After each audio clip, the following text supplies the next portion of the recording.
Sa video na ito ay pag-uusapan po natin ang mainit na balita tungkol po dito kay XRP. Oo, si XRP mismo ang pinag-uusapan ngayon dahil bigla po siyang sumabog. Umabot siya sa kanyang highest price in 4 months. Tumaas ang kanyang network activity at nagkaroon ng 5 times spike sa trading volume ng XRP Futures ETF. Pero teka, ano nga ba ang ibig sabihin nito? Bakit po biglang nagka-interes ang mga investors kay XRP? At ano ba ang posibleng maging epekto nito para sa atin bilang mga Pinoy crypto traders at investors? Kaya yan, ilan lamang po yan sa mga katanungan na siyang ating pag-uusapan sa video na ito. Pero bago po tayo magpatuloy ay pakibasa na lamang po muna ang disclaimer dito sa ibaba ng ating screen. At ayan ang Theocreum. Yan, ang Theocreum XXRP ay isa po itong leverage ETF or exchange traded fund na naglalayong gayahin ang galaw ng presyo ng XRP pero doble ang galaw. Ibig sabihin kapag tumaas po si XRP ng 5% sa isang araw, posibleng tumaas si XXRP ng halos 10%. Baliktad din kapag bumaba si XRP, mas masakit ang bagsak ni XXRP. Gamit po ang swap agreements, sinusubukan ng Theocreum ETF na magbigay ng 2 times daily performance ni XRP. Kaya ito po ang napipisil ng maraming traders na naghahanap ng high risk, high reward investment. At ito ang malupit. Sa loob lamang ng isang linggo, umakyat po ang trading volume ni XXRP ng halos 5 times kumpara sa normal. Ngayon ay gaano po kalaki ang nilipad ng presyo ni XXRP at XRP.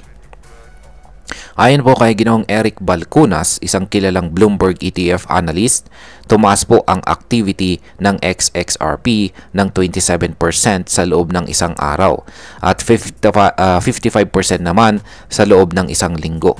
Dahil dito ay umabot na sa $120 million ang kabuang trading volume ni XXRP. At sa kasalukuyan, meron na siyang $249 million na total net assets o pera ng mga investors na naka-hold sa fund na ito.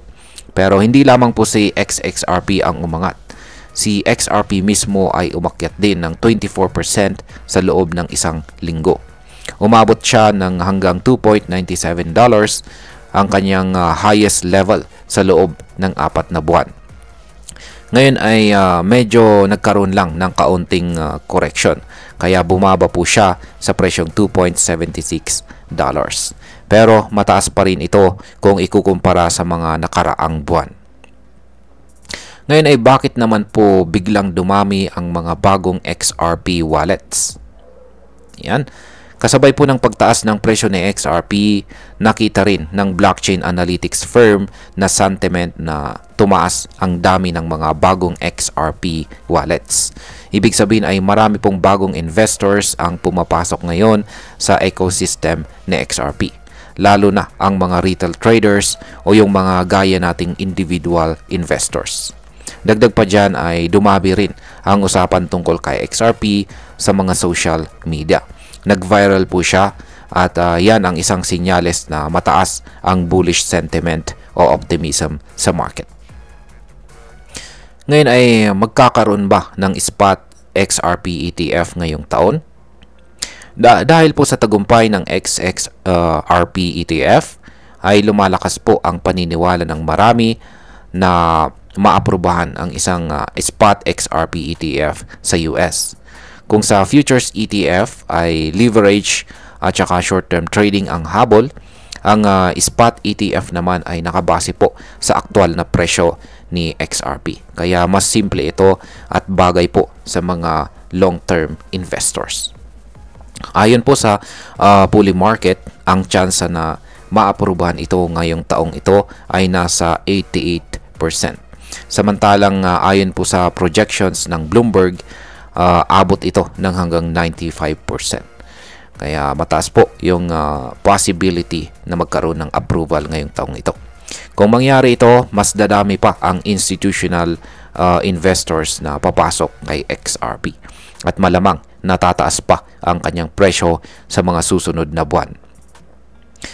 Ngayon ay pag-usapan naman po natin ang posibleng epekto nito para sa atin bilang mga Pinoy crypto enthusiast.